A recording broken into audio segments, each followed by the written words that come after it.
Hey Shackers, welcome back to another episode of This Week in Switch 2. It's episode 26. I'm your host, Asif Khan. I'm CEO, Editor-in-Chief, EIEIO here at Shacknews. That stands for Extremely Intelligent, Extreme Intelligence Officer in this age of AI, which might be bursting the bubble. We came up with an even bubblier term, Extreme Intelligence, powered by humans. I'm joined by my usual co-hosts who have flipped their video positions. We have Shacknews head of long reads, David Craddock here. Hello, hello. And we have our Shacknews news editor, Donovan Erskine here. What's up? Oh, just another week here has passed in the world of Nintendo. We got a lot of news that we're going to jump into here. It's been an interesting couple of weeks. Obviously, there was a Nintendo earnings report. But Donovan, you got to go to a preview event in New York. We were able to tweet that you were there last week. Which is huge. I usually can't even do that. Yeah, usually it's like you can't even take a picture in the building, and there's all these sorts of rules. But yeah, this week, or I guess last week, you were in New York at a Metroid Prime 4 Beyond preview event where you got hands-on with the game. So, what are you allowed to tell us about, and what did you think of the game? What are you allowed to say? I can cover pretty much everything I played, which was about, I think, an hour and some change, maybe, but somewhere between an hour and a half of the game. I got to do handheld very briefly for like 15 minutes, and then the rest of it was TV mode. And I played through a couple different segments. Based on my context clues, one I was pretty sure was like the game's opening, because it gives you like all these years in the future, blank is happening, Samus is awesome, and then intro cinematic. And then I did some exploration on a like a jungle sort of planet that they had. Off the bat, game looks and feels beautiful. I think something we've talked about a lot on this show is like that next gen like feel to video games, especially when it comes to Switch 2 and how like some games have had them and some games haven't. Metroid Prime definitely feels like one of those games. So much so that playing it, I was like, I almost feel like this game should have been even more like front facing during the Switch 2 ramp up. Like, I mean, I know dev cycles and stuff, it probably wasn't as ready 6 months ago or whatnot, but like I'm like, man, this maybe should have been like the game they like built the Switch 2 launch around because it's gorgeous. Even in handheld, it runs beautifully. I think it's 60 handheld. I believe that's what it Yeah. was. It looked buttery smooth. Yeah. Well, it you have an option.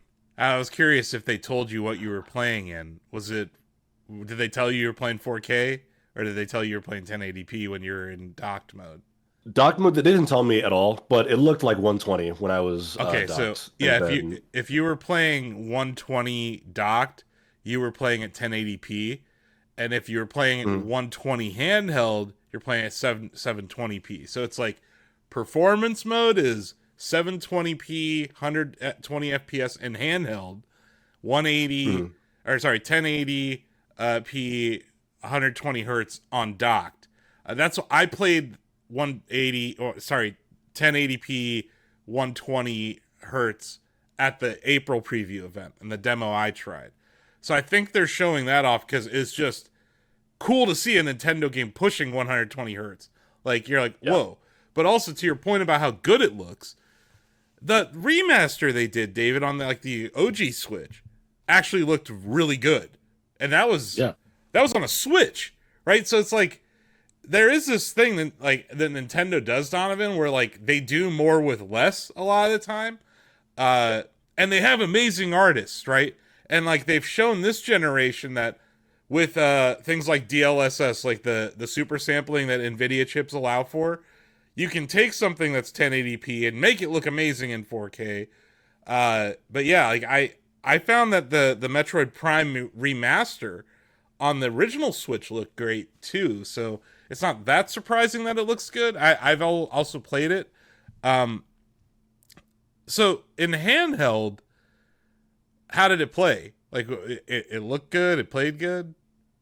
Looked good, played good. It uses it's optional, but it also uses the like gyro aiming thing that you do in like Breath of the Wild and like Splatoon and stuff, which I like. I always use that in Breath of the Wild and in Tears of the Kingdom when I like shoot arrows and stuff. And I found myself just naturally doing it in this because obviously it's a first-person shooter game, and you're fighting enemies and stuff. And I was doing it to get that little perfect tweak to my aim, but felt good. I felt very few limits playing in handheld. Again, it was very short. I just went through like a couple corridors and fought a boss, Hmm. and then they moved us on to the next segment. But I thought it looked and felt great in handheld. Nice. So the Yeah. docked experience, you said you kind of started off with like what is probably the beginning of the game. I feel like we've seen it was one of the directs that they had earlier this year where they kind of I think they showed us something similar down and maybe not the very beginning, but that like you're in like a base area and there's like a lot of people around. Was that kind of what you saw? So that's what I played at handheld. Yeah, because it was like it opens the game up. I don't remember the text, but it's like green text on a black screen, and they're telling you about, the state of the galaxy and all that. And then there's like battle warfare. It's a cutscene. Samus's ship flies in, it's shooting around. It lands, and then they do this really cool thing where it's all in widescreen because you're watching a cinematic. And then her ship lands, and she rises up out of the top. And as she rises out, the aspect ratio just expands to fill out the rest of the like screen. And I Nice. was like, that's fucking badass. As it Yeah. was doing it, then you jump into first person and you're running around shooting stuff. Nice. That's cool. To your point about Yeah. like launching with this, it's just not the Metroid franchise is just not that popular in Japan. Like they had to go with something Yeah. more popular in Japan. Obviously, Mario Kart and Mario uh, might have been the perfect choice for this launch. With Yeah. the sales and all that. But yeah, like here in America, I think this is going to be one of those games where it's like how to demonstrate the value of the Switch 2 this holiday is this game, not necessarily Pokemon, right? Like Pokemon plays perfectly fine, looks really fine on a Switch 2, but graphically is not going to blow your socks off, right? This will, and I think this is like also that uh, this is FPS, right? And like Nintendo Switch One was not an FPS console. Like we didn't really get we got Doom and Doom Eternal, but like I've talked about it a lot on this podcast. There hasn't been a COD on a Nintendo system for years. There hasn't there we don't see the Battlefield games or a lot of the multiplayer shooters. PUBG never made its way to Switch. Uh so like for Nintendo to have a first party FPS game that it looks and runs quality, I think you're right. It's another one of those like key differentiators. I think going into the holidays here in America, it makes a lot of sense for this to be the game to ramp up like hype for going into like, holidays here in America. But Mm. did you get to try out mouse mode? I played mouse mode for practically the entirety of my TV mode time because they put us at these stations where you had your Switch. It's kind of like the perfect use case for TV mode and mouse mode because it's like a desk, but they have like a massive like 50-inch TV like 10 feet back behind you, and they gave me like I actually have a little show and tell. They gave us these like mouse pads to use. It's a like a Metroid themed mouse pad. I can open it while Ooh. I talk here. Yeah, it's got like Samus on it, and that's what they put like the Joy-Cons on, so you could comfortably slide them around without doing it on like a wooden table. And mouse mode was good. It was great. I loved it. It was so natural and intuitive, like we've talked about on this show, also similar drag and drive, where it's just the pickup and if you're in a cutscene, you're just holding the clicking A, getting through cutscenes, and then your time to shoot something, you just immediately plant that thing back on the pad and start swiping around and you're aiming. Yeah, There's it's still oh, sorry, go ahead. good. I know. I was saying it's cool when like when you're in. I call it Homer Simpson mode when you have the Joy-Con detached. Oh man, that looks really fucking dope. This is Yeah. sweet. I just opened Uh, it for the first time. This is what we were using at the event, and I was like, I kind of want one of these, and they gave us one. it's like an ultra wide. For the folks listening on the podcast, I don't know why you're listening to us. You should be watching us on YouTube. But yeah, We do a lot of it's visual like a guys here. widescreen version of the key art for the game, with Samus Yeah, and her whatever her whatever that power is, David, that she has in this game. yeah. Yeah. Uh, Whatever that power is. but yeah, I love the continuity, being able to jump from being in mouse mode with like one hand up, doing regular locomotion, but then aiming, like turning. David, you know this in an FPS, turning with a mouse is just so much faster than you can do it with a controller, and Oh it's yeah. like I think that's the thing that I noticed in my demo. Donovan was like, wow, and it makes a lot of sense to demo the mouse alongside a 120 hertz in my opinion, because it's like it's the snappiness of it all. You're like, whoa. Like, I think we talked about this in the past, David. Like, you're probably going to play this in 120, right? Yeah. Yeah, like I think that's like a huge selling point for this game is like it's the first one. And yes, this is a podcast where I talk about this franchise at least multiple times a month. But the first thing I said when I played this, I looked at the person from Treehouse standing there watching me play Metroid, and I was like, can we please have an F-Zero at 120 hertz? That would be great. Anyway. But yeah, it's I thought that the mouse 120 hertz combo, Donovan, was like really like this wow moment for me back in April. It sounds like you had a similar experience. Yeah, I thought it was great. I will say, while I was playing it, I thought to myself, is this how I'm going to actually play this game from beginning to end at home? And I think the answer might be probably not, just because, like I said, the station we were at was like the perfect use for a mouse mode because Yeah. it's like a desk, but also still has like a huge ass TV on it. This is not how I play games at home. Like if I'm in my living room, it's more like my arms are like outstretched and I'm like looking up or they're like on my leg. I don't know if I'll do that. I'll probably just lean back and play with the controller and get over it. But Yeah. it does work really well if you have that kind of setup. That's the problem is like I think for a lot of us, like the docked Nintendo Switch experience is a couch experience. Right? And I'm like, Yeah. I'm not really we all work on computers all day. Like, yeah, like I don't know, Dom, do you play Fortnite with keyboard and mouse? I do. Yeah. So like when you're playing on PC and you're getting sweaty, sure. I know, David, you play Resident Evil and a lot of your FPS games with keyboard and mouse. But like when you're chilling on the couch, unless you're reviewing one of the hottest games of the year, Welcome Tour, like David did, you're not really Yeah. using the mouse function very often. Like the game that I think God, I would love for them to at least just give us a Switch 2 update for, Mario Maker 2 would be the one where I would be on the couch using mouse mode. Right? Like, because it's not as active kind of a thing. Like, I would be able to do that and just kind of chill. Because you're right. Like, I know it works fine on different fabrics and different surfaces and stuff, but every demo, Donovan, I've seen of this game, they've had like a giant keyboard mat style setup, and then yeah, like you said, there's a TV in front of you.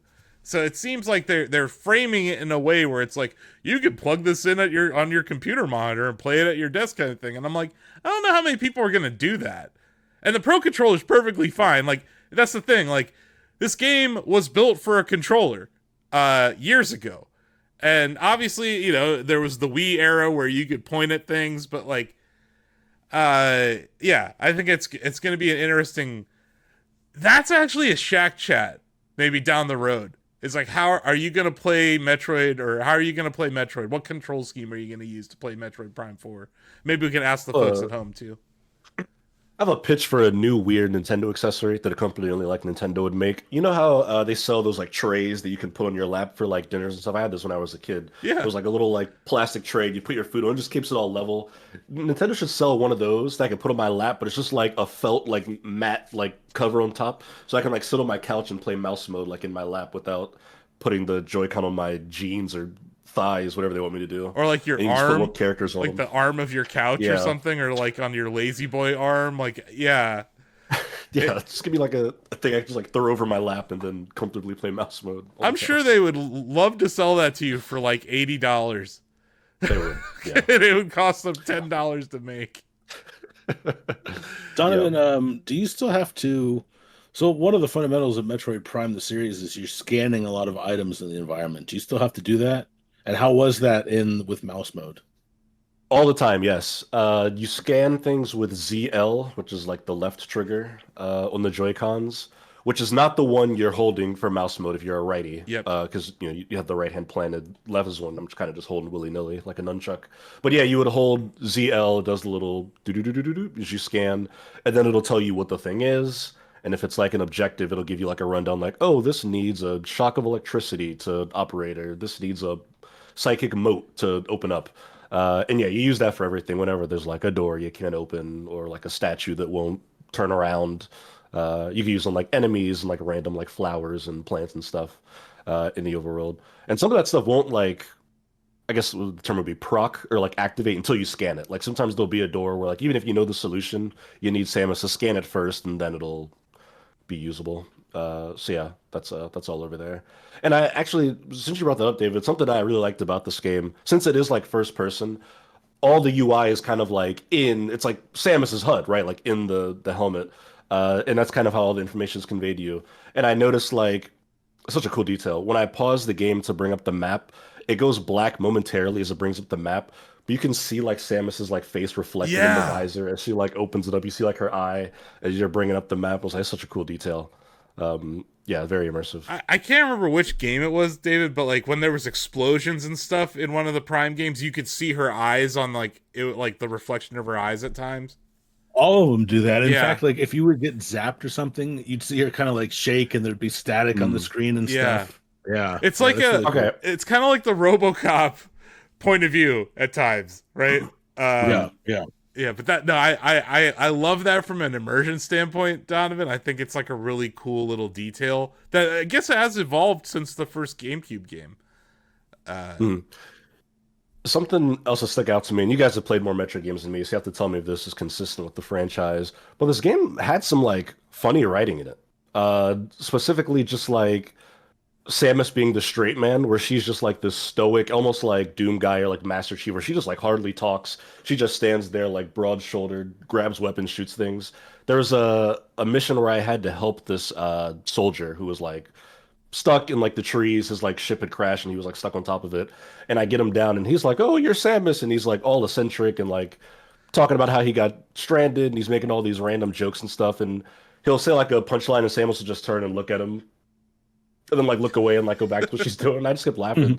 I was like, Does she always have like these I don't know, these silly interactions with characters? I thought it was pretty funny. Not So really. no. It's more of like a somber game. Like if you look at the opening to Super Metroid, it'll actually give you chills just with how dark it is. Yeah. Um, She's also alone in a lot of these games. yeah. Like this is Yeah. this is a little bit different. I guess 3 was similar in the beginning, but like she's usually alone. It's a solitary kind of game. Where I did see a little bit of this was in Dread, David, with Adam, the AI that like at the save Yeah. points and stuff. Adam is actually quite hilarious in that game. Yeah. Because he's like, I'm kind of surprised you're still alive. Like, stuff like that. But Yeah. that was really only in Dread recently. Like, I agree. Super Metroid is this very dark, scary, ambient noise kind of game. And the original Metroid, you're alone, right? And it's just you versus the enemies a lot of the time. But Samus is kind of like Doom Guy in a lot of ways,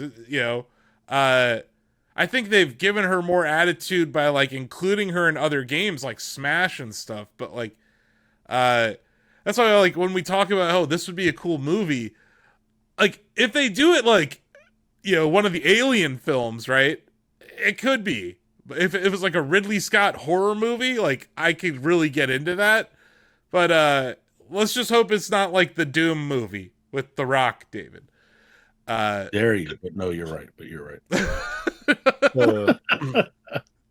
Yeah, but I thought it was great. I don't know how involved this character will be in the story. I forget his name, but it's like some like soldier guy you find, and he fights with you and stuff. You can like he'll go down, you have to like go like pick him up and like res him so he'll keep fighting with you and stuff.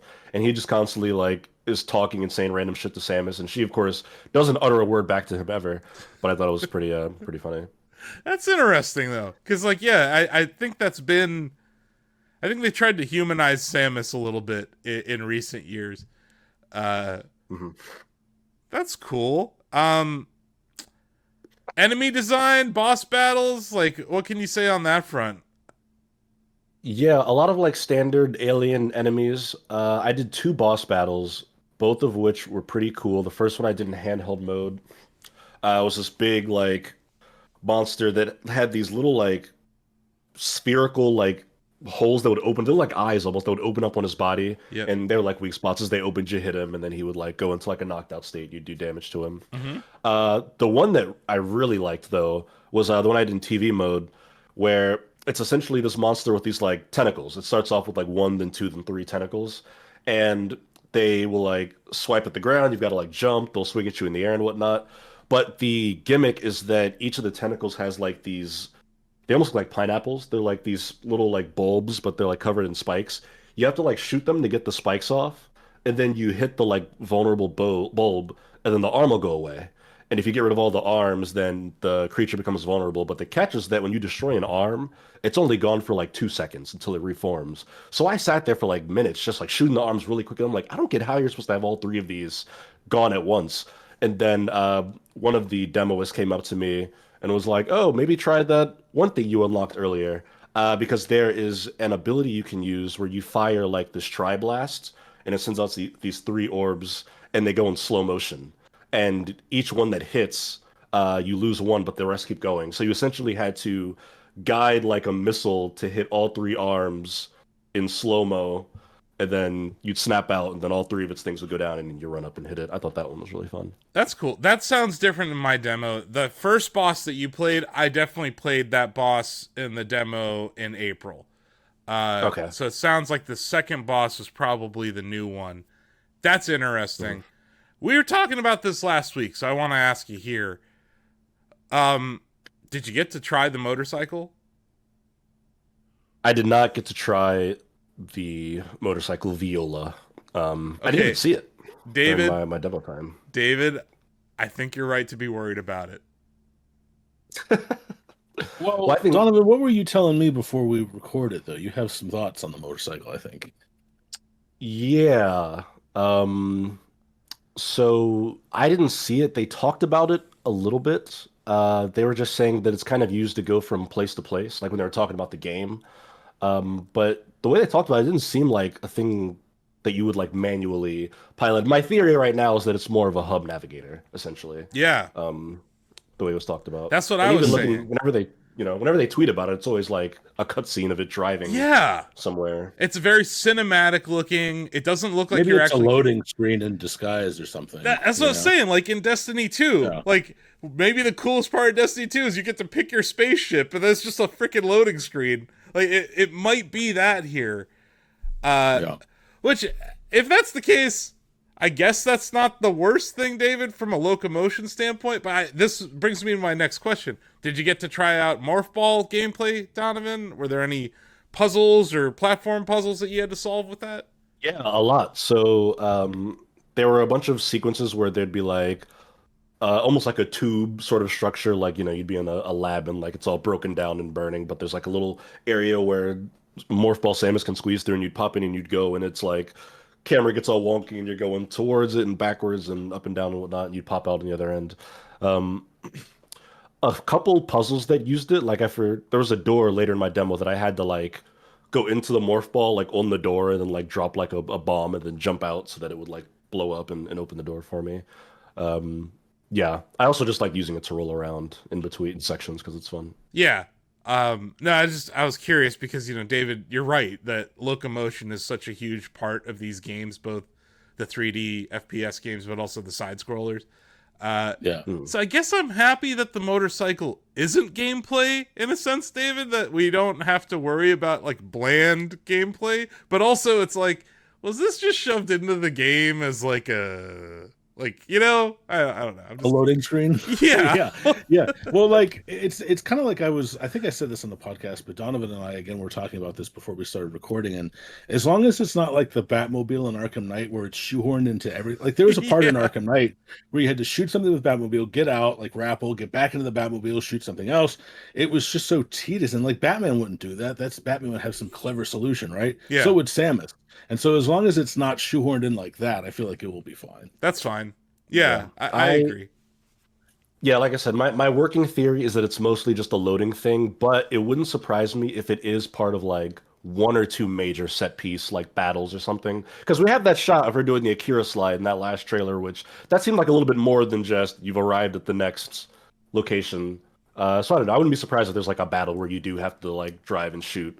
But it's like a one-off thing. Look, if there's like a cool chase scene featuring it, I'm not going to be mad. I love chase scenes, right? But like, let's not make a whole game around it. It doesn't sound like they did that. This this is very much an action adventure game, right? Like, Oh yeah. but interesting. So sounds like the boss battle that I played, the scale of it was pretty cool. It seems Yes. like the level design is interesting, where there's going to be some morph ball stuff going on. Did you get to use that power in her hand? Yeah, her psychic ability is what it is. Yeah, where that's why like I think it's in some of the key arts now. Her visor and stuff was all like purple, and she's got that like purple tint to her now. Yeah, she just straight up got psychic powers now, due to events of the story, where you can like summon like these. You can pull like these psychic motes, which you use for a lot of the puzzle solving. There were a couple of really cool like doors I had to open where you would grab them with the psychic power and it'd be like some sort of like notch, and then you had to like move them along like a path, either using like I used the mouse controls, but I think you could just use the analog stick as well. But there was one where I essentially had to like draw like this symbol with the mouse and I'm like moving it around and it's like slowly opening this old door. Um, yeah, you can use psychic powers. It seemed mostly puzzle related, but I'm sure it'll be a combat thing too. You know, it's weird. It kind of reminded me of Half-Life Alex. So Mhm. some of what Alice could do with her those gauntlet, what are they? The gloves, whatever the hell they called them. Where like she could like grab things easily with it. It's like a way to turn picking up stuff into a game, explain it, right? So it's not just, oh, they're able to teleport things. Yeah, I'm interested, man. This is like, God, how many years have we been waiting for this? Since announcement, it's like 8 years or something close to that. So Yeah, yeah, it's a long time. it's about damn time. So you're excited? You're down to play this? I'm really looking forward to this game. Yeah, I was never the biggest Metroid person just because I wasn't exposed to those games growing up. I just completely missed them. But I was moderately looking forward to this, and having now played it, I'm like, yeah, I think I'll probably just like play this from beginning to end this December when it comes out. So looking It was forward to funny it. how like the April 2nd preview event was set up for me, because like you walk into this and there's like, 30 or 50 TVs in this room, right? The first thing I tried was drag and drive. Why, I don't know, but it was the first thing there. And then then there was Mario Kart World. There's a whole room dedicated to Mario Kart World, right? And then as you're going into this third room, there's like Cyberpunk and Civ and like all these third party games, and then there's this whole corner of just Metroid, Tears of the Kingdom, Breath of the Wild, right? Like, some of my favorite games. So I'm like, of course I'm going to try this. And the last thing before I went into the Donkey Kong room, which had its own dedicated room too, was Metroid Prime 4, and I was like, "Oh my god. Like, this is amazing." like it's been in my head ever since I played it. I played it back in April, and I haven't stopped thinking about it, because I agree with what you said earlier. I think this is a showpiece of the technology of the Nintendo Switch 2 in like a lot of ways. Where it's like the optionality, David, like, yes, you can play it with the Pro Controller, and you'll probably love it with Yep. the Pro Controller. But here's this mouse option, and it's actually good. Like, it's actually Right. well implemented. And like, even with Welcome Tour, I think it showed off that the mouse is actually very well made. Like, the mouse functionality of the Switch 2, it's not wonky, it's not shoehorned in. It's not a Wii U gamepad. It's not like a heart monitor sensor that they never shipped. It's actually something useful. And I think it's an accessibility thing too. Like, I think that having pointer features in a system, in a console, will allow for other accessibility options. So I think it's very cool what they're doing on that front.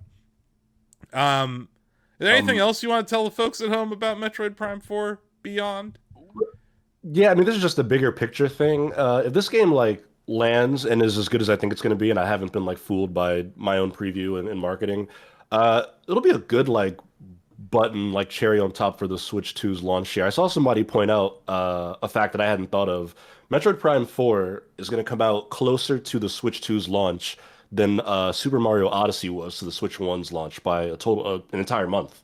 Um, which at that point, that's a pretty strong launcher, I think, after things have shaken out now with I was gonna say Cart 8, Cart World, Donkey Kong, Kirby, Pokemon, and then Metroid Prime to kind of top it all off, just from June to December, will have been a pretty strong run. And they threw a Hyrule Warriors in there on the side too. That as well, yeah. But yeah, what a great way for Doug Bowser to end his time at Nintendo, which, by the way, ends in 51 days. So for the folks at home, we're recording this on Monday, November 10th. This won't go live until, was it Friday, Donovan? When's the embargo for this?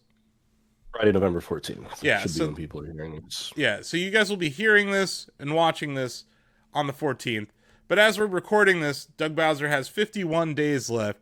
What a great way to go out with a banger like Metroid Prime 4 Beyond. I'm excited, man. It seems like Nintendo delayed this game, and not just delayed it, right? They completely scrapped and restarted the whole development of it. I don't think there's a lot of companies that do stuff like this. They care about this franchise. A lesser publisher, a lesser studio would just kill the game and fire all the people and forget about it, right? And maybe they wouldn't even mention it ever existed. Well, I guess the problem was they didn't mention that it existed. But, other companies just straight up cancel games, right?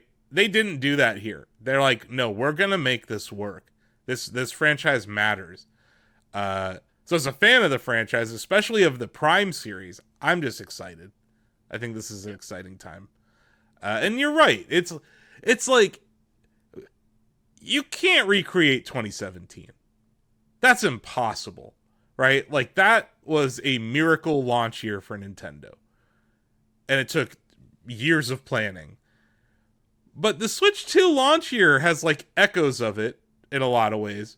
I think it's like kind of been an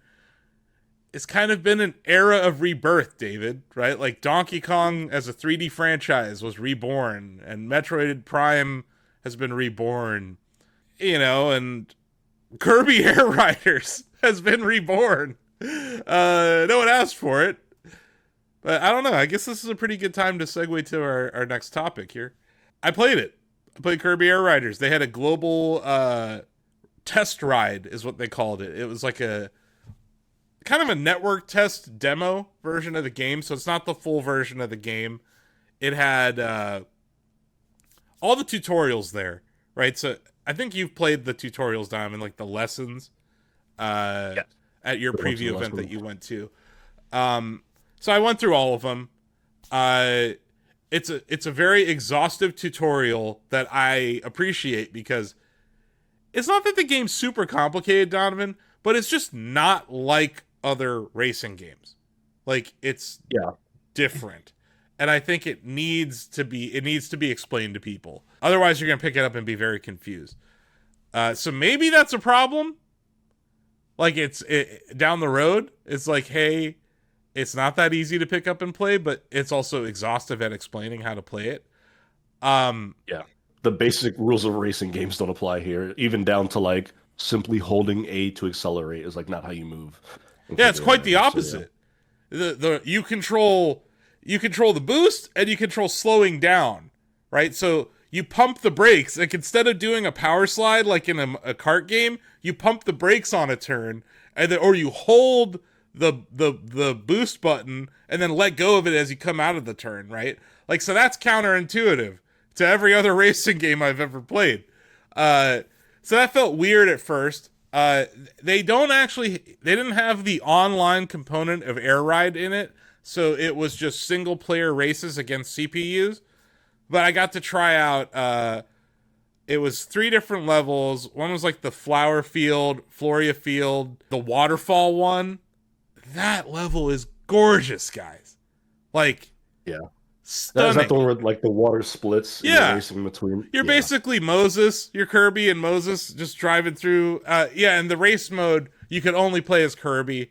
It doesn't have the full roster of characters for City Trial either, so I couldn't play as Lololo or La. But I did get to play as what the hell's that? What is that little hamster's name? Rick. I played I played as Rick. Rick is the cow of this game.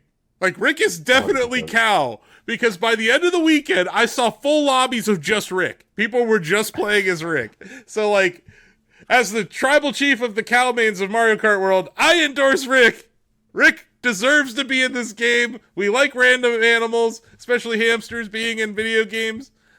His special move is ridiculous. The special moves in this game, Donovan, are ridiculous.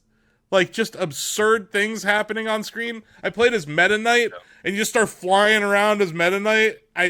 Like, it's ridiculous. This game is absurd. I played, obviously, like, the other characters I tried out in City Trial. I don't know what the hell's going on in City Trial. I played it like 10 times this weekend, Donovan. I cannot tell the listeners the point, the goals, what's happening. The way I described it before we went live, it's like 8-player Smash with items on. That's what it is. Yeah. Like, I don't know what the hell's happening, but it was fun. City Trial is why a lot of people are saying this is like legitimately a GameCube game in 2025, because it's like, it doesn't seem like that mode has any concern for like a competitive balance or any sort of integrity there. It's just all about the chaos and excitement of like driving into people really fast and knocking them out of their cars and hitting all the power-ups that make sounds and make things light up on your screen and making your vehicle strong. And that's it. And that's it. And then like random stuff happens, Donovan. Like, just now there's now it's raining giant cannonballs or whatever. It's just like, yeah. I think a critique that free roam in Mario Kart World got, especially when you're hanging out with your friends, there's not a whole lot of stuff to do in multiplayer in free roam, right? Like, there's just not. City Trial is like the opposite, where it's just like a freaking mosh pit constantly. Like, you cannot just sit there and take in the view in City Trial. You will get your ass kicked. Someone will show up, knock you off your thing, and then you have to go find another vehicle, right? So it's just like, it's a whole, it's insanity. And yeah, the different vehicles, depending on how heavy your character is, how heavy the vehicle is, like there's a meta to this game, Donovan, but like, fuck if I know, it's too impossible. Like, you can't even like get to the point where you're like, oh, okay, I figured it out. Like, you can if you want to. And I think this is important, David. We talk about this a lot in these multiplayer games, that being able to play against bots, right? So you can create your own lobby and you can just start up a game in City Trial and play against bots. So you could maybe figure it out that way, but obviously like multiplayer was the point of this test, so I was jumping into these different things. So like at the merciful end of City Trial, there's this stadium thing, right, Donovan, where you have to like choose a different event, and it's always competitive, so it's like they're gonna rank you based on where you place or whatever, but like some of them are cooperative, so it was like we were taking on like a giant boss as a team, like, but we're also competing to see who can do the most damage. Other times it was kind of like Monkey Target, David, like these different mini games as stadium options. So it was interesting in that sense. I didn't get to try all the different mini games. Sorry, go ahead. Even the City Trial thing, though, like the ending like tournament is weird because you vote on different ones, but whichever one you vote for, you just do. Like, it's not like, oh, we're all going into this one because that's what people voted for. So there's like a psychological game within a game, because if you're the only one who picks a game, win. You win by default. It loads you in and it's like victory. So it's such a strange, silly setup there. Because I wanted to try Target, but everyone else was going against the boss battle that I had already done. So I was like, I already did that. So I played Target, and it was just me and one other dude, and we were in Target together. And I'm like, okay, I guess this is how things work in this game. But yeah, you're right. I saw that on a few people's clips this weekend, where you just like, you exit the game, or you end whatever the hell City Trial's first part is called, and then it's just like one person. Yeah, that is strange. Because normally, like, when you vote on a game mode or like a track in Mario Kart, you all go to that track. Like, this is like anarchy. The whole mode is anarchy, though, so I'm not mad at it. But yeah, it's definitely incomplete. That, like, they're obviously saving some for people who are going to review the game and stuff, like characters. I think there's even like another mode we might not know about yet. The top-down isometric racing top ride mode was not in this. So, like, there's several things that were missing from this. I will say the music is outstanding, which shouldn't surprise us given, Sakurai and his love of, like, games history, and you go look at the Smash Ultimate soundtrack and, like, how exhaustive he is with games history. He did the same thing here with a lot of remakes of Kirby themes that you will know, but also just Nintendo's had an amazing year when it comes to music in their games. Like, Donkey Kong Bonanza has outstanding music, Donovan. Mario Kart World, I'm going to pound the table at the Shacknews Awards about how great that soundtrack is. I think Metroid is probably going to have a good soundtrack. But yeah, Kirby Air Riders is outstanding when it comes to the sound design and the soundtrack. It is fun. I'll say that. Like, as I was playing it, I'm like, this is not a 1,000-hour game. This isn't the game that you're going to live in. It's just not. I feel like Mario Kart World still is that game. Where, like, we are going to be playing Mario Kart World for the duration of the Switch 2. The whole time. I don't think that's the case here. This is very much like a new Monkey Ball game came out. And you'll play the hell out of it for however many months, David, but then at some point, you're kind of done. Right? Yeah. And this is a full package, right? We're not getting DLC for this. Maybe there'll be in-game events. It seems like they're set up for stuff like that, just based on how the test ride worked. And yeah, there's so much random stuff that happens in City Trial that I foresee it being a thing. The thing I think it has going for it, I was talking to Greg about this before we started recording. It's like Sakurai himself, I think, is going to move units because Smashers love him so much that I think they'll play this game. I even saw it this weekend. Like Mewtwo King or several other Smash YouTubers and Twitch streamers were playing this. They're not really ones to play racing games or whatever this is, or Kirby games, right? But, like, I think because Sakurai made this, people are going to give this game a chance. Whereas if he wasn't attached to it, I don't think it would have any hype. Except in, like, maybe countries where it's more popular. I do want to mention this because, David, we brought up a question last week, and boy, did people answer the question. Yeah. So we asked, what's the third Nintendo IP? And I don't know if you saw, Donovan. This thing kind of went crazy on. It has. Last I checked, it had over like 13,000 views, over 250 likes, a ton of comments. So I just want to go through some of these comments. So we asked, what's the third? You have Mario, you have Zelda. What's the third franchise? So many people, Donovan, said Kirby. Like, half of the people who replied, David, said Kirby. And here's the thing, mascot-wise, yes. If you're talking about recognizable characters, yes. If you're talking about games, no. I think it's just decidedly no. No. Kirby and the Forgotten Land was really, really good. But, I mean, when was the last Kirby game that was as good as that one before that game came out? Never. That's the best Kirby game. I'm sorry. I love Kirby. And, like, no. I agree, Donovan. He's not number 3. But I brought this up with David last night when we were just texting. Like, Nintendo Stars, that merch company that they rebranded, that was a Superstar. That was called Superstar before, and it was just Kirby merch. So, like, from like a mascot marketability face of the company kind of side, yes. But then I did even more digging because David brought this up when we were chatting. Who owns Kirby? It's 50-50 Nintendo and HAL Laboratory. Is that not weird as hell? That it's not even wholly owned by Nintendo? Like, we said... I thought it was wholly owned by HAL. Like, that would have been my bet. Yeah, it's a 50-50 split. That's really weird. Yeah.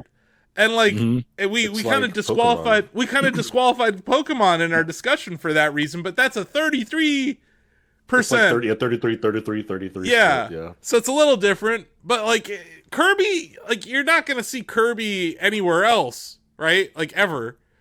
You don't really see Pokemon on other rival consoles or on PC. Well, you do sometimes. PC. Wasn't TCG on computer? ECG Live was on computer. Yeah, I think that's it. But yeah, like anything else. yeah, someone said Kirby, address me, bruh. It gotta be Kirby. It's absolutely Kirby. It's Kirby. Kirby has never had a bad game. How did none of y'all say Kirby? It's Kirby. For whatever reason, Nintendo likes to keep Metroid. Did the person who say Kirby's never had a bad game play that Kirby fighting game that was like Kirby Fighters 2? Oh man, that game was ass. And every fighter was just Kirby, different colors. That game was ass. And I love Kirby. That game was terrible. I hated that game. And yeah, that's what I mean. Like, not every Kirby game's a banger. They're just not. But like, Kirby is very popular, I guess is the point. I agree. We're just talking mascots, just faces, where it's just like, you know, people in the street can look at them like that's Kirby, sure. But we're talking franchises, like tent poles, you know. I think it's Animal Crossing. I think it could be Animal Crossing, but I will continue my fight on the hill that Mario Kart is separate from Mario, and Kart is that third IP. Just because Kart is so ubiquitous, like that's why they launched with it, right? Mario games, Mario platformers are for everyone, but Mario Kart is truly a game that anyone can just pick up and play, especially since they added smart steering. Like my nieces used that when they were really young and felt like they were still in it, even though they were, you know, just had no chance of winning. They felt like they were in it with smart steering on. By the way, F-Zero 99 has smart steering too. There's an accessibility feature. Just gonna throw that out there. There you go. Get the nieces on it. There you go. I'm sure they're gonna be like, this is hard. One person said Pikmin. Just want to shout out that one person. Nintendo clearly loves Pikmin. I mean, even something me and Greg pointed out. Yeah, go into their new theme park. Pikmin's everywhere. You go to the actual like store. They got Pikmin on the ceiling. You're in Super Mario or Super Nintendo World. You look at all the pipes they got. There's hidden Pikmin crawling through the grass and stuff. They clearly care a lot about that IP. So I think specifically Miyamoto does. Like, he really, really, really cares about Pikmin, and it kind of filters down across the whole company that they have to. But yeah, I saw a lot of people agree with the take that Animal Crossing is one. Didn't see a lot of people say Kart, though, David, because I think they're having a problem divorcing it from Mario. Yeah. I agree with your point. I think it is a separate brand now. Like, you see it at the store, Donovan. There's like, when you're at the gift shop at Super Nintendo World, there's like a whole ass Mario Kart section, and then there's a Mario section, right? Like those are two separate brands. And yeah, it's the best selling game on the Switch. Obviously, Animal Crossing's number 2 and Smash is number 3. One could argue though that Smash has always been a Kirby game. I'll throw it out there. No, it's hard to argue against the Sakurai issue. I guess there's the Sakurai-ness of it, but also the first Smash, David, the first one on N64. Yeah. Who was the best character? It was Kirby. That's right. So anyway, in conclusion, I appreciate all the Kirby fans commenting, but I think you're wrong. I really do. And I love Kirby. Like, I love Kirby, but I'll accept Kirby as the pick if he's a representative of Super Smash Bros. Games and not Kirby games. There you go. Technicality. Yep. I think it might be Isabelle and Tom Nook, man. Like, I think Isabelle is the third face, in my opinion. Like, there's a certain age group and younger where when they think Nintendo, they see Isabelle. And you're not even in the age group I'm talking about. You still feel that way. Like, I do. I think she's iconic. Like, yeah. Isabelle and her head is the shape of a bell. Come on. That is just, that's peak pun, peak Nintendo right there. And like, yeah, Tom Nook, like, I think even the leaf, you can just show a kid the Animal Crossing leaf and they'll be like, Animal Crossing, right? And I think that's kind of what we're talking about here. Yeah, Kart. But it's Mario Kart. Yeah, Smash. But, like, what is Smash without all those characters? Nothing. Mm-hmm. So it's like, at what point did Smash become this, like, juggernaut? Melee, right? And that was like, you go back and look at those characters. Smash is nothing without the combination of those characters. That original a Happy Together commercial, David, like that was that moment where you're like, oh my God, they're doing it. They're making this crazy cross. It was the Avengers of Mario games, of Nintendo games, right? It's like, I think Infinity War, great movie, worthless without the first Iron Man. You know what I mean? Like you need to build up to that moment, right? So like I don't think Smash should be the third IP. Definitely game wise, very popular. Definitely breaks the internet, but like it's nothing without Mario, Zelda, Donkey Kong, like Link, Sheik. Then all those third party characters like Ryu and Ken and Pac-Man and Mega Man and freaking Solid Snake is in that game. Like, yeah. It's interesting. I see both sides of it because Smash has also become like the home for forgotten IP. Like there are so many characters who like their last video game appearance was Super Smash Bros. Ultimate, and that'll probably just be true for several years. I know you're talking about Captain Falcon right now, and I take offense on behalf of all of F-Zero Twitter. I get it. I know the joke. Isn't Captain Falcon from Smash? Yeah. I know. I heard that joke for however many years now. Unironically, we thought that growing up when I was like 10 years old, because that's what he was in. He wasn't. There was nothing else. And they keep putting Big Blue in every freaking Smash game. Oh, let's put Big Blue in it. Let's put Big Blue in it. Why do they put Big Blue in every game? Because that music is amazing and that level is outstanding. It might be one of the best racing tracks ever made. So it's like, and I'm talking about the F-Zero X version, the SNES version. Like Big Blue is an iconic level. An iconic song. I named my freaking car after the level. But like, yes, you're right. It's not just him though. Ice Climber, Rob the robot, Ness and Lucas, like all these characters who have like not starred in a game in double-digit years, just have a new life as Smash Bros. Characters. It sounds sad, but I don't think it is. Or assist trophies, even. You want to get even deeper. That's sad. That's sad. Yeah. That being relegated to an assist trophy is a different level of disrespect.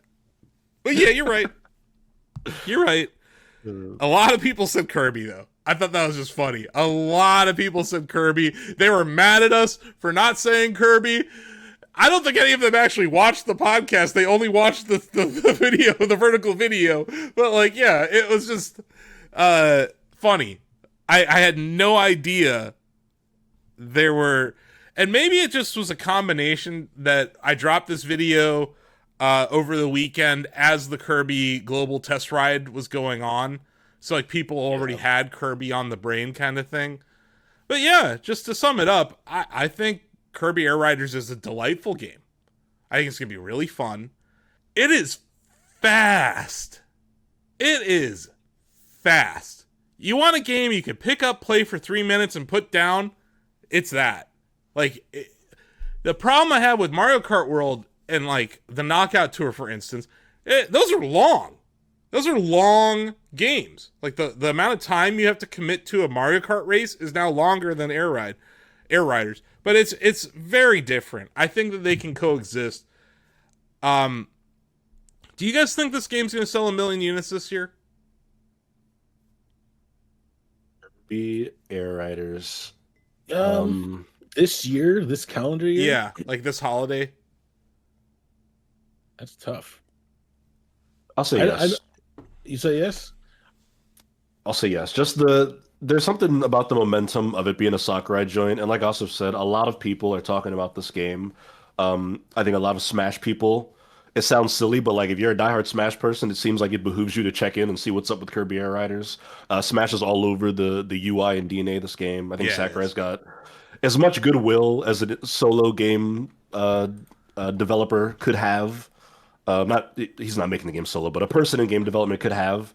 And I think that goes a long way with people. A rock star game dev, right? Like a Hideo Kojima, and in the past Cliff Bleszinski, right? Like some of these guys, Miyamoto even, they get this like different status, right? And he is there, and deservedly so. And this game goes hard. It has a crazy attention to detail. He also thought about motion sickness, color blindness. Like there's an eye for accessibility in this game that is not present in other Nintendo games that I really do appreciate. And I think his attention to detail is something that people will appreciate. I don't think it's going to sell 1 million units this year. Because it has to go up against Mario Kart World. And most people are going to take Mario Kart World over this. They just are. If you had to choose one, you're choosing Mario Kart World because you want to play Mario Kart World with your friends, right? Like, I think this is going to be like Monkey Ball tier. And I love Monkey Ball. I don't mean that in like a derogatory way at all. I just mean it's like not as big of an IP. And also, the nostalgia of this is just not there, I don't think. Because Donovan, like, you were the age in the GameCube era where this game was like targeted at you. And I don't think you even played it. I didn't own it. I had a friend who owned it. I played it with them, but... Yeah, like occasionally. It wasn't like, hey, mom and dad, get me this. It was just like, oh, that was cool. Back to whatever that... What were you playing on that thing? On the GameCube, a lot of Smash Melee, Pokemon XD Gale of Darkness, which they announced is coming to Switch Online, hasn't gotten a date yet. Marvel Nemesis, Rise of the Imperfects, and a bunch of other random third-party games that weren't Nintendo published. Yeah. But, like, David and I were definitely not playing Air Ride in college. Like, it was just... So, I don't know... I don't know who the nostalgia bug is going to hit for this. I don't think many people. Like, it's a small speedrunning community that plays this game religiously on the GameCube and emulating. But, like, this is, like, really a reboot of the whole franchise. I don't think they'll make a sequel to this. I think this will do well. I said as much. I think they will do well in Japan because Kirby is far more popular in Japan than America and in the West in general. But from what I played, it's really fun. I think that's important. So over the arc of time, I think it'll hit over 1 million units. It'll probably sell 3 million units or whatever. But I think it's going to be tough this holiday because you're going up against Donkey Kong. Like, people who don't have a Switch 2 right now that are getting it for Christmas or for Hanukkah or for Kwanzaa or I don't know. I don't think Eid falls in the December timeline this year. But, like, whatever holiday you're celebrating, if you're getting this, you're probably getting a bundle, right? So you're either getting Kart World or Pokemon, and then you're probably buying Kart World or Pokemon, or you might get Donkey Kong, right? I don't know how... It's just expensive. And forget, if you're buying a Pro Controller, that's another $90. Like, we're talking like $650. I think Kirby gets left off most people's shopping lists this holiday. But it doesn't mean it's a bad game at all. I just think it's not going to blow the numbers. It's not going to blow away people with the numbers. That being said, Smash YouTubers are going to push this game hard. And yeah, we'll see. It's just a thought I had. Something Greg asked me too, because I posted a bunch of gameplay from it, and I'll be posting more. I got some Rick gameplay. I was getting my ass handed to me in City Trial though, Donovan. That is just anarchy. I don't expect to win a single one as soon as the multiplayer servers are live and I'm playing with other people around the world. I do want to stream it with our staff. I think it would be funny. We should. To, like, create our own paddock, hang out in the paddock, and make our own private match. Maybe get some people who are watching the stream to join in. I think that would be fun. Mm-hmm. Which, by the way, Donovan, on stream, David, I won a Fortnite game. Victory Royale over here. Yeah. Nice. We did it. We streamed Fortnite on Friday. Shacknews Fortnite Friday with less politics and more Fortnite. Who are the last two standing, Donovan? Was you and I in the game we won on the Simpsons map. We did it for Springville. It seems poetic for me to win on Springfield, like instead of, OG or whatever the hell they call the new map, or, I don't know. Yeah. We dropped in at Springfield Nuclear Power Plant. Had a hell of a run, man. That was really fun.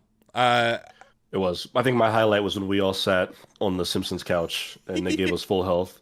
And we all sat there and Krusty the Clown sat aside John Wick. Oh, not John Wick. Alan Wake. Alan Wake. Who looks a little bit like John Wick on the Simpsons couch. It's funny because obviously, like, you're looking over the shoulder when you're looking at my point of view in the game. So everyone assumes I'm John Wick. But no, I'm Alan Wake. I did not pay for a skin. Which, by the way, brings me up to another thing. It's not a Switch necessarily news thing, but it was a big video game event this weekend. League of Legends had their Worlds, and T1 won, and Faker won his sixth World Championship. That's a huge esport thing.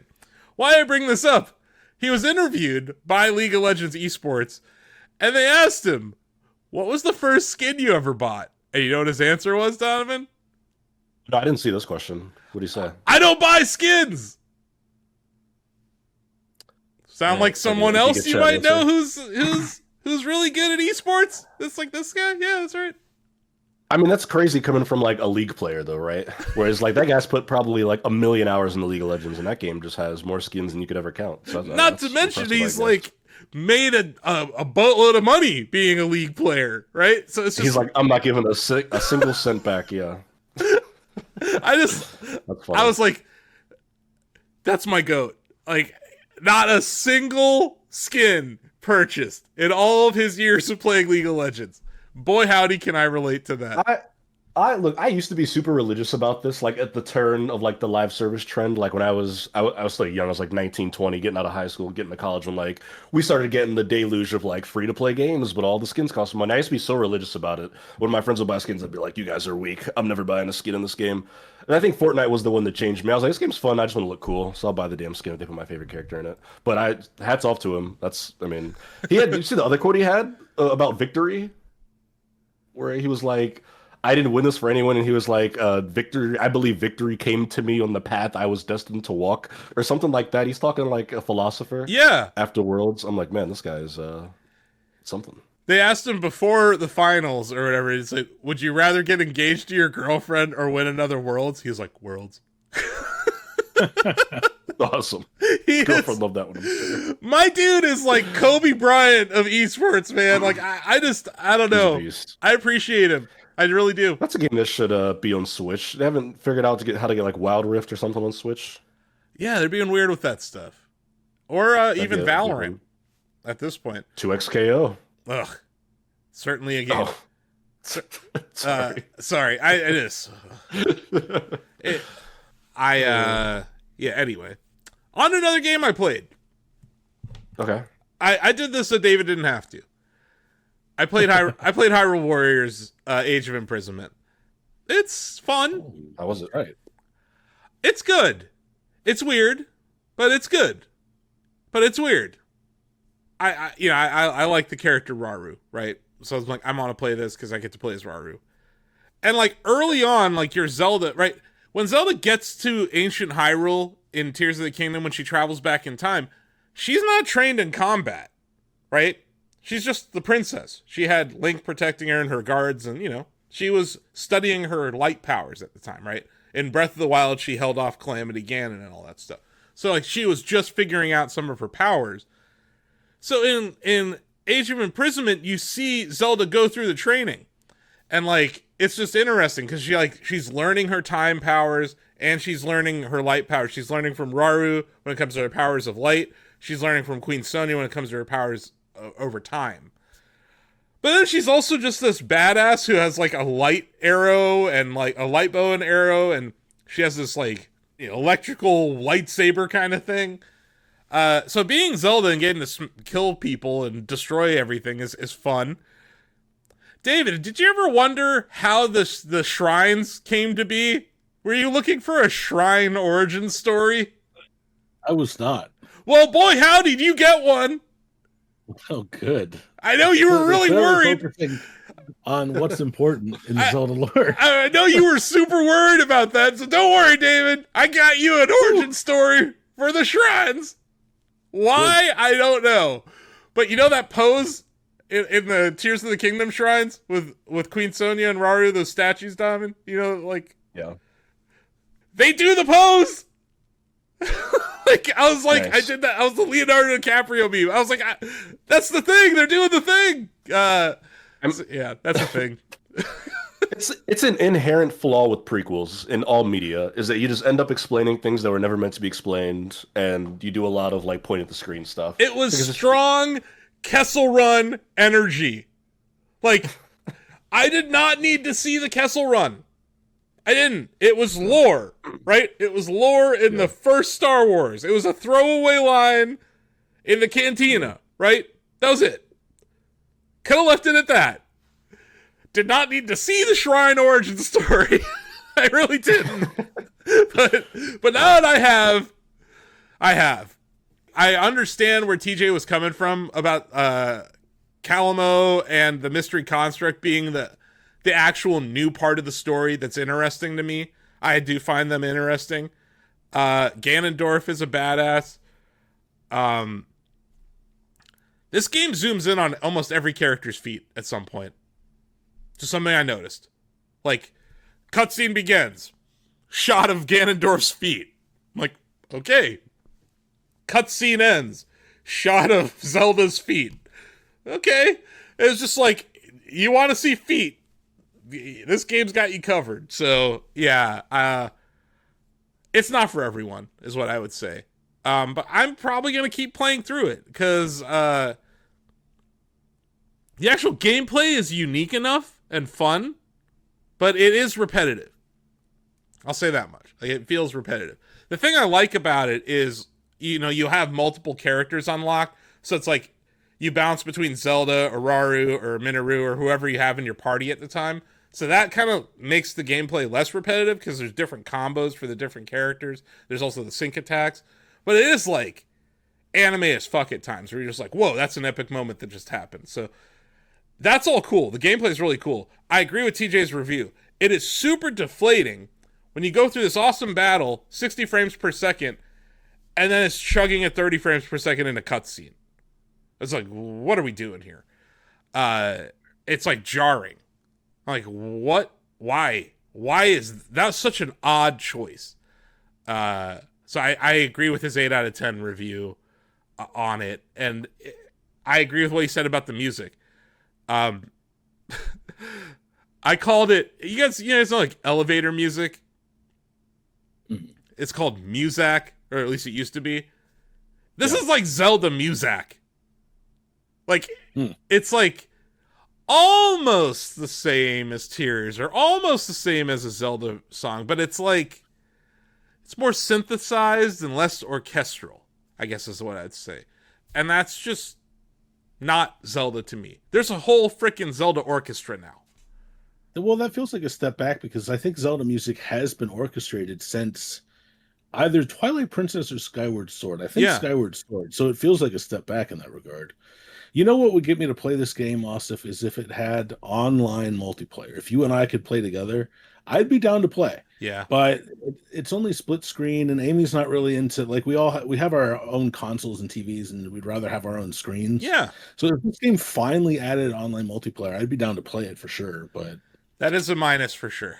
Yeah. But yeah. And, like, one of our developers, Patrick, he's like a crazy Zelda fan. Like, every Zelda game he 100%. And he was like, should I get this? And I was like, I don't think so, dude. Like, it's not a Zelda game. It's just not. So if you're in it for, like, the puzzle, like the platform puzzles, those, like, intricate level designs and stuff, you're not going to get that here. It's very linear in a time where, like, open world is what Zelda is to me. It's like that feeling of exploration and freedom that you get in a Zelda game is just not present here. So that's why I was like, I said it last week, I'll say it again. Just, if you haven't played Tears of the Kingdom, go play Tears of the Kingdom instead. If you haven't played Breath of the Wild, go play Breath of the Wild. Like, those are the games to play. Especially on the Switch 2, right? With the 60 FPS 4K experience. This is not 4K. It's actually running at, I think, less than 1080p docked. Digital Foundry did a great video breaking down the performance of it in handheld and docked. They do great work over there. But yeah, my impressions are, for a specific group of fans, like, if you really, really want more Zelda story, you should play this game. Otherwise, I think you can skip it. But, and then, yeah, if you're a Warriors fan specifically, like, if you like the Dynasty Warriors franchise, you're going to love this. Because it's, like, evolved gameplay mechanics and things that I hope they bring to future Dynasty Warriors games. So, yeah, it's not all bad or anything. It's just different, I guess is my point.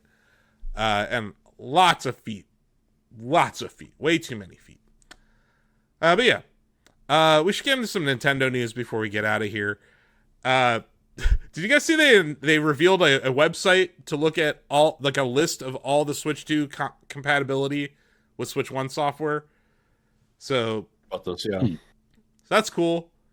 I'm sure they'll update it over time. So we got a new drip drop to pay attention to. A bunch of websites that had guides are probably disappointed because now their guides are going to be worthless, or less valuable, however you want to call it. Nintendo does this Q&A with analysts after their earnings report, but it's in Japanese, so we usually don't report on it immediately until the transcription comes out. But they posted it. They talked about a couple of things.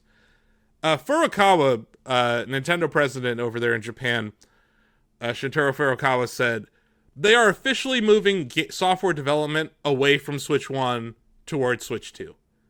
Like, this hybrid year, the straddle year is over. We got Pokemon, right? We got Metroid. Those are like the two big Switch 1 games this year. Next year, we got Tomodachi Life, right? And wasn't there like a Rhythm Heaven game announced or something? Maybe that sounds about right. And then obviously we have the Animal Crossing 3.0 update, which will be on both systems. So like, yeah, I think that's fine. Like I'm not. That's like 9 years of software support for a hardware system. Yeah, that's great. And it makes sense. They got to that critical mass now, where they're like, we have 10 million Switches out there already.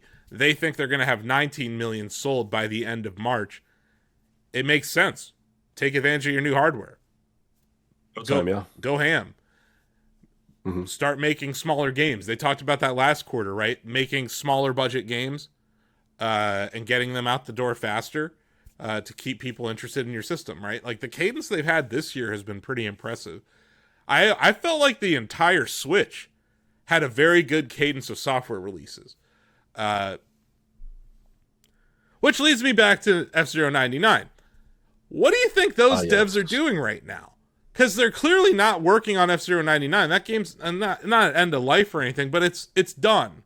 Like, we got the Satellaview DLC tracks. They made mirror versions of them. Like, everything an F-Zero fan of the original would want is in F-Zero 99. That team has worked on franchises like Splatoon, which leads me to think, there's a Splatoon coming, right? Well, there's Splatoon Raiders. We haven't gotten that yet. Yeah, I mean the fourth Splatoon. Like, that's coming. I don't think that'll be released close to Splatoon Raiders though. Like they announced Raiders first. I think Raiders will launch first. But I could see a new Splatoon in like maybe the end of next year or in 2027. I could see that. Yeah. Yeah. I think it gets announced next year. I think the hype cycle for Splatoon 4, which, by the way, Doug Bowser, you have 51 days left in your reign of terror. He retires on December 31st. Splatoon forever. It's just sitting there. Splatoon. That's okay. We can hold off on that one, Doug. I won't hold it against you. No. Splatoon forever. That's what you call it. I'm just saying. Or if Devin Pritchard wants that free idea for Devin when she comes in on January 1st. Splatoon forever is what it should be called. Because it should be the last one. There should be a game as a service that lives forever. I think that's what should happen with Splatoon. But it's interesting. I mean, You're right. We heard about Raiders. We haven't heard about Raiders since. Like, they announced it, and it's been like, boop, nothing. Didn't see it in the next Direct. Haven't heard anything about it since. Very quiet. I mean, it's hard to tell with Nintendo because for all we know, that studio could just end up being credited as the third support on whatever random AAA game comes out next. They could be working on the Yoshi game, Mario Tennis, who knows? Yeah. They throw people around. Especially because the people who worked on F-Zero 99 are clearly some of the best when it comes to network infrastructure, Donovan. So, yeah. Like, whatever game is going to have network stuff going on, you would think they would be involved in. And also, they have an experience with making live service games. That's why I bring up Splatoon. Because that's, like, in my opinion, outside of Mario Kart, I think Splatoon's their most successful live service game. Like, ever. Or franchise. So, yeah. When he said, we're shifting focus from 1 to 2, I'm like, well, what does that mean? Like, what are we going to get? Like, it feels like we don't know what's coming next year, right? So, yeah. I have a feeling the F-Zero devs are working on something other than an F-Zero game. I think it's probably in the Splatoon universe. You might be Raiders, to your point, David. That's a game, though, we should hear more about, going forward. But I also want, I want those games that made the DS and the 3DS experience so unique. Like a Pushmo, or the Flash Focus games, or the Brain Training games. Like, smaller, lower budget, pick up and play kind of games, puzzle games, a game like Ice Climber, like smaller games. And while I'm just dreaming, what do you think about Gyromite, David? Do you think it's even possible? Like, could they ever bring back Gyromite? Yeah, I think that how a lot of peripherals like the Mario Kart steering wheel are a shell for the Joy-Con. Yeah. I think you could do something like that. I think they could make a shell for Rob and do something with Gyromite. I could see that. Because we live in a world, I forgot, I can't believe I left this off. We live in a world where the Virtual Boy is going to come out next year for the Switch 2. So how could you forget? How could I forget? So if that's possible, Rob the Robot is possible. This is long before your time, Donovan, but Gyromite was a very interesting game. And I think it could, I'd love to see games like that somehow reappear. Franchises like that somehow show up. But yeah, Switch 2 development over Switch 1, not that surprising. As our Pop Goes the Culture host, Diamond, we were talking about this last week. Nintendo has a plan for a continuous cadence of motion picture releases. Yeah. This seems to be screaming Donkey Kong movie, right? Like, Donkey Kong movie? Donkey Kong movie, yes. Definitely another Mario movie, probably another Zelda movie if those do well. Yeah, that makes sense. I mean, they had their little calendar where it was 2026 Mario Galaxy movie, 27 Zelda movie, and then question mark after that. Obviously, those are going to spawn sequels. They already said as much that they're, exploring adaptations of other IP.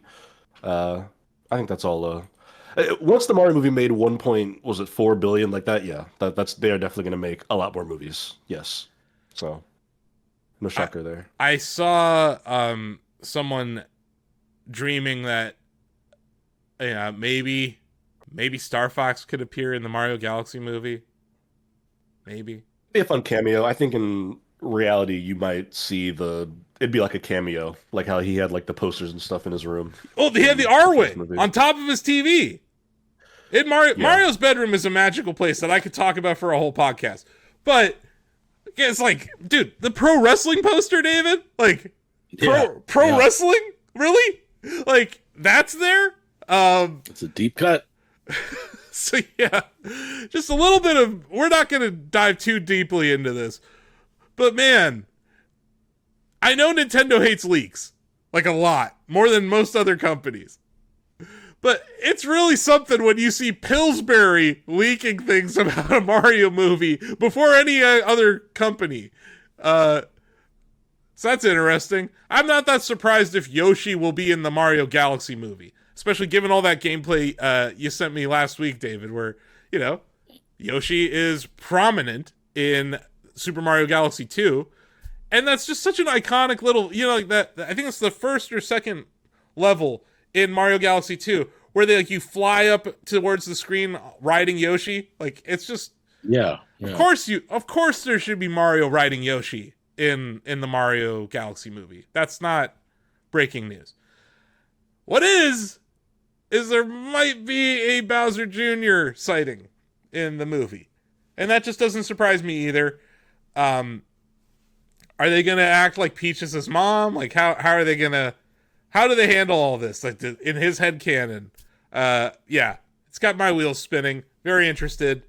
Miyamoto did talk about the movie. He said it'll be fun. Oh, that's good. I was worried. Yeah, I was worried it wouldn't be fun. Anyway, there's your Mario movie news and rumors. Miyamoto talked about how the Pokemon Company's original reason for releasing 2 games, Red and Blue, was they were trying to outsell Mario, and they thought 2 SKUs would help. Monkey Paw definitely curled that day.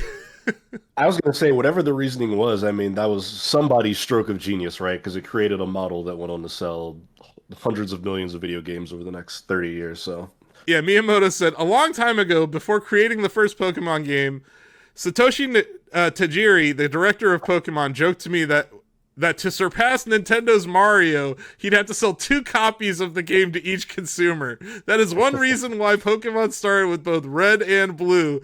I believe that new ideas are born precisely because of people like him who challenge themselves to surpass what came before. Yeah. So it was a larger discussion about where Mario goes from here. There's a Nintendo Museum book where I believe it's him and Tezuka. We're both talking about, Takahashi Tezuka and composer Koji Kondo. They were all talking about where Mario goes from here, right? And it's like Miyamoto's like, I want Mario to last 100 years, but what that means, I don't know. He's also said that he's not really actively working on the development of Mario games anymore. He kind of plays them for a little bit. So he tried out Wonder for 30 minutes. David, I thought you might like this little snippet. He says he thinks 2D Mario was pretty much perfected, the formula, with Super Mario World. He's right. He's dead right. It's like the perfect video game. So, like, Yep. Yes, congratulations, you solved the problem back in the 90s. But Wonder is delightful. Like, I really like Super Mario Wonder. It is, but do you think, could we infer from that he thinks the formula for 3D Mario hasn't been perfected yet? It's kind of interesting to think about. I think so. Mm-hmm. I think so. Yeah, interesting point. Yeah, that is an interesting point, because he definitely focused on the 2D story. Yeah. Oh yeah, they talked about Nintendo Pictures. And this was Furukawa and Miyamoto talking about it. And this was Miyamoto talking. He said, on the other hand, he's just talking about movies and the amusement parks and how they can expand their IP and, all that good stuff. But he said, on the other hand, Nintendo Pictures is creating its own videos and constructing research based on the idea of the new challenges, in the field, rather than being an organization for creating movies. So, I don't know what that means, but it means they're not making movies. They're gonna let the movie houses license their IP, partner with them, like what they did with the Mario movie, right? What they're doing with the Zelda movie with Sony, where they have Illumination making the Mario movie, but in conjunction with executive producer Shigeru Miyamoto. How you're going to see Aonuma involved very closely with Sony and Miyamoto when it comes to the Zelda movie. It seems like they're open for business to work with other studios, Donovan. That's kind of what they're saying here. But at the same time, what is the future of media that he's talking about there? Is it more shorts? Are they going to make their own video platform? Do they think animated series could be a thing? Like, what exactly? Are we just going to get more close to you shorts? Like, what is this? Definitely more shorts. That's the thing I feel most confident in predicting. I was never really expecting Nintendo Pictures to start making feature films because that would just be an unbelievably massive leap to take from doing game cutscenes and stuff. No shade to like that work. They're just such vastly different mediums of creation. But I think one of my favorite things Nintendo has done is the like spread shot approach of partnering with different studios, right? I love that like after having such success with the Mario movie, they weren't just like all in on Universal, we're gonna give you Zelda and Metroid. I like that they're picking and choosing. I think it reminds me similar to what like Marvel did when they got into games, going backwards, where they just started picking different studios and publishers and seeing what worked instead of putting all their eggs in one basket. Now that could change. Maybe 10 years from now they'll find one studio that works with them, or I don't know, maybe they'll all die and be acquired by Disney. But I like their current approach. I hope they keep doing it. I hope when it's time to make the Metroid movie or the Pikmin movie or whatever that they pick somebody else. Would you rather a Metroid movie be live action or CG? Dude, I want it to be live action, and I think at this point, I think I said that when we did the Shack Chat, I think a Metroid movie it would be my dream Nintendo movie right now, all things considered. I know it's the easy comparison, but just make Alien. Put Samus stranded on a ship with Ridley. Everyone's dead or missing. They got ejected through the airlock. I don't care. And just make it like this slow, methodical, like thriller might be a bit too extreme, but like one-on-one, like her versus this like massive alien thing. Like You Alien can, Isolation, but a movie. yeah, yeah, and it's, maybe she's got the armor. Maybe that's part of the story. She's finding it. There's so many actresses out there now that could play like a young Samus. I think it would be so cool. Yeah, Yeah. That that'd and be it could my dream also pick. potentially be rated R because Metroid has also been always been the darker franchise, the more adult Yeah. franchise. Zelda too with certain games, but you could do a lot with a Metroid movie that you couldn't do with say Mario or even Zelda. Definitely. Yeah, Yeah. I think that's the one that would get me the most excited. And I say that as like a Pokemon diehard. I think that should be a lot of fun because you could just scale it down. You don't got to get into the crazy lore and the history of the galaxy. You could save all that for I don't know computer logs or a sequel or a spinoff or whatever. But if you just want to give like a back to basics, good old classic sci-fi romp, I think Metroid would be so good for that. So something I've noticed about their messaging when it comes to this entertainment vertical, whatever you want to call it, at the company, the IP division of their company, they have not said the word television ever or show. Do you think any of their Yeah. franchises could be a show? And why is it Animal Crossing and why haven't we seen it?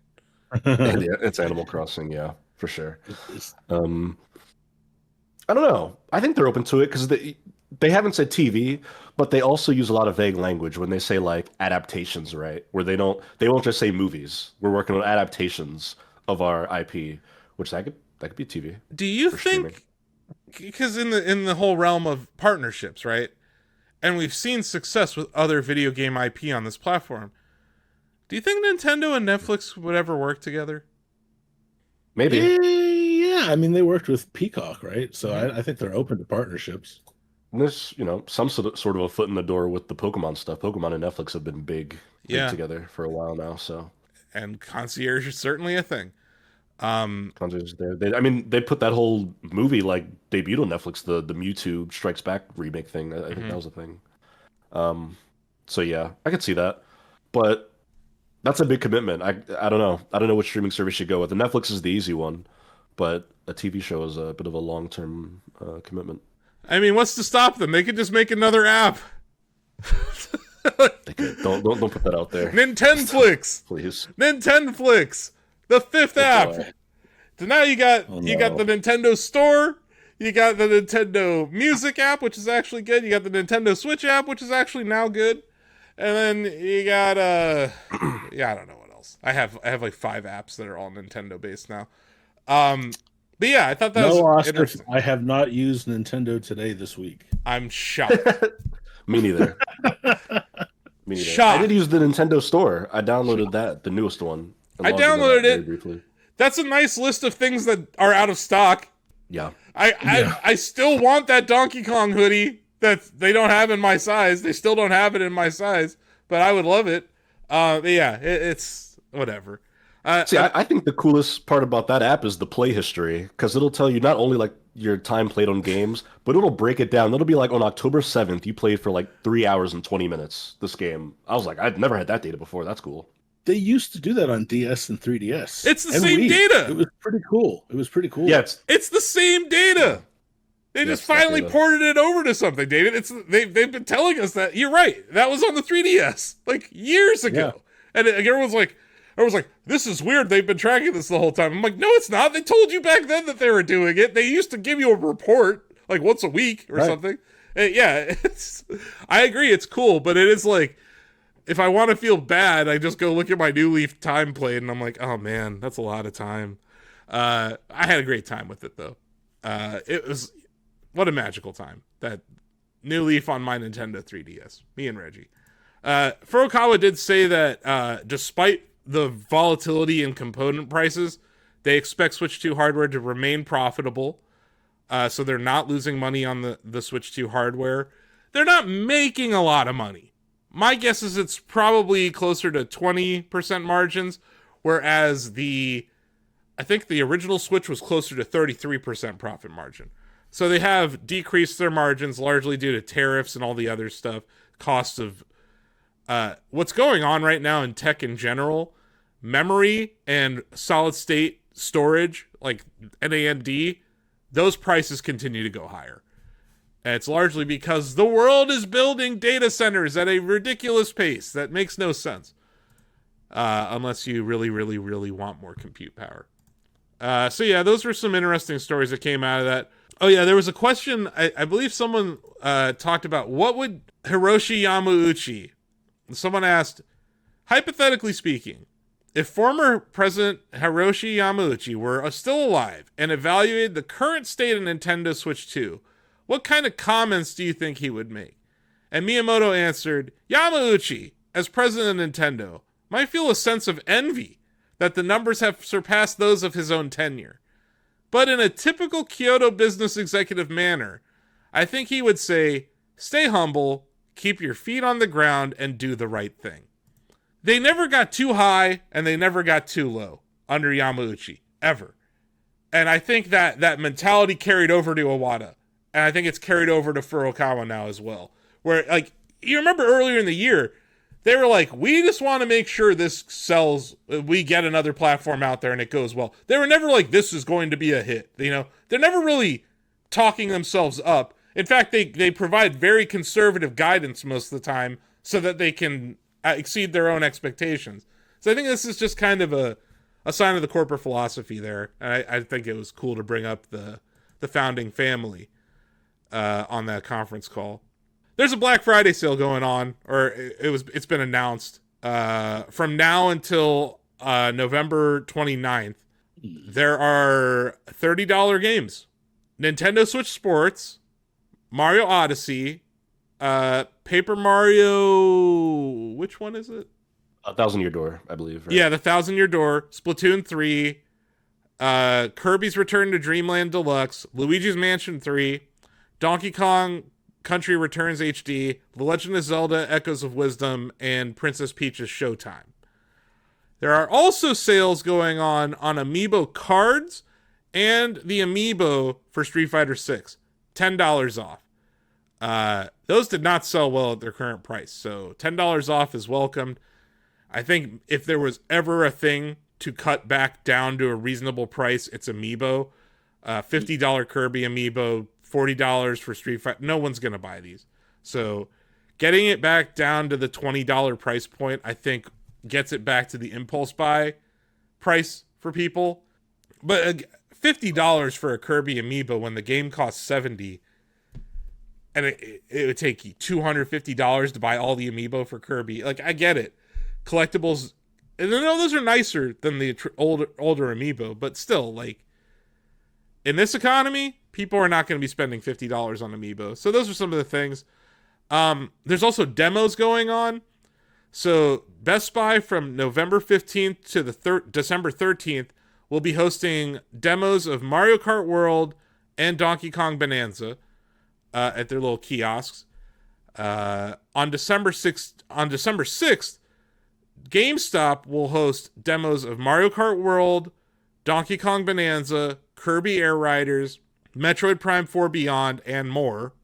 And then Walmart is doing a game truck. There'll just be a truck out in their parking lot. David, do you remember those at E3? Yeah, I do. That's why I lol. Anyway, I may have been pitched on doing a game truck at an E3 one of these years. Anyway, Mario Kart World will have a game truck set up at select Walmart locations from November 15th to the 13th, 10 a.m. to 5 p.m. There's a whole list of places where you can check it out. Call your local store and ask them about it. I think it's a good thing. I like GameStops that have demo stations in them. It gives you a reason to go to GameStop if you don't have the system. And if you're in a mall and your mom's going shopping, she can drop you off at GameStop. You can just play Mario Kart World while you wait for her to do her thing. So, yeah, go ahead. I was going to say selfishly, before we got too far away from the Nintendo sale story, random, do the Fire Emblem games just never go on sale? I don't know if you guys know this. I've been waiting to go on my Fire Emblem journey for some time now because I've never played these games really, but I feel like I would like them because I like JRPGs. I like character-rich stories.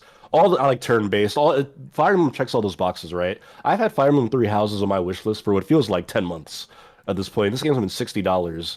Feels like since 2019. Engage 2023 is also not on the sale. Do I need to just bite the bullet and buy these games at $60? Yes. I think that might be the reality I'm staring at right now. You know what's funny, David? Donkey Kong Tropical Freeze is not included in this sale. Of course, I was going to say, Donovan, like, now you're one of us, because there are many people who've been waiting for a discount on Tropical Freeze, and it just doesn't I think they've done like They're just not gonna do one it. ever, and it was like $5. It was like one time. But yeah, you're welcome to the world of Donkey Kong Tropical Freeze, Donovan, which came out on the freaking Wii U, which I bought on the Wii U, and I beat it on the Wii U, because I'm a gamer. But yeah, like, I didn't buy that for Switch. Like, I was like, I'm good. Yeah. 3 houses? Yeah. At this point, Donovan, just buy 3 houses. Like, you're never going to get it on sale. Maybe, the thing you could do, it had a physical release. Maybe you could find it used. Maybe, yeah. Somebody out there wants to just like send me their cartridge. Please get at me. You can find me on Twitter. Okay. I need like the Lord of the Rings meme where he's like, never thought I'd die fighting side by side with the Donkey Kong Tropical Freeze fan.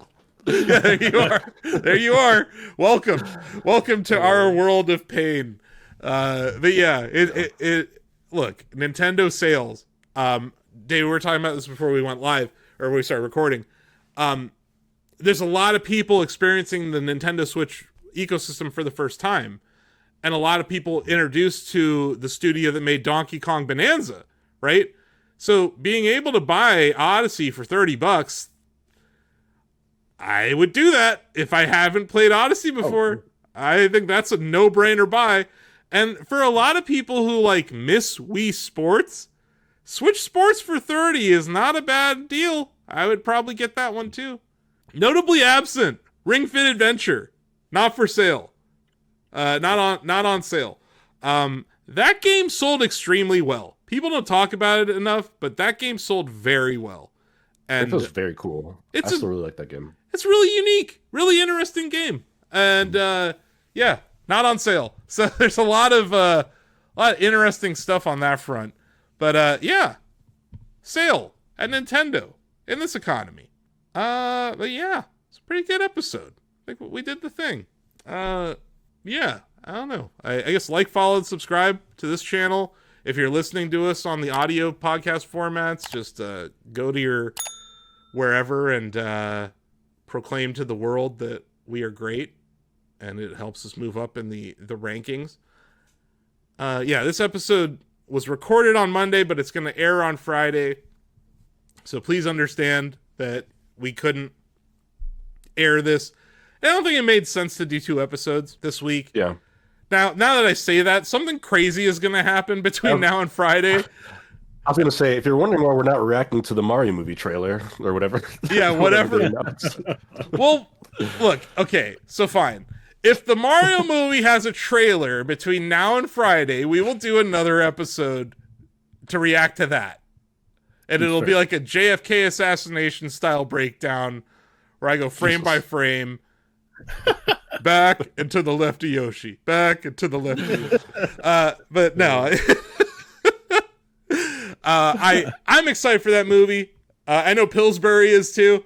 So can't wait. Look, Yoshi selling cookies makes a lot of sense. Like, Yoshi's gonna move cookies.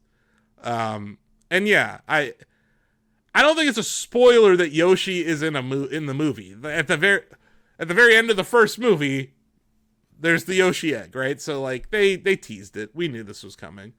And like that medley in the credits scene, Donovan, for the Mario movie, like the Galaxy music was heavily hinted at. So yeah, we're gonna get to see that. Oh, real quick, just one little tidbit of news, David. Not just on the Shrine origin story. Zelda refers to her mom when talking to Raru, and you don't really ever hear about breaking Zelda's news. Mom. Yeah. Zelda has a mom. Yeah, Zelda has a mom. I just wanted to break that news before someone gave birth to Zelda. It wasn't just King Rome Immaculate Conception. No. Yeah. So she has a mom. Who knew? You know, learn something new every day. I bet Peach has a mom too. Maybe we'll find out in the movie.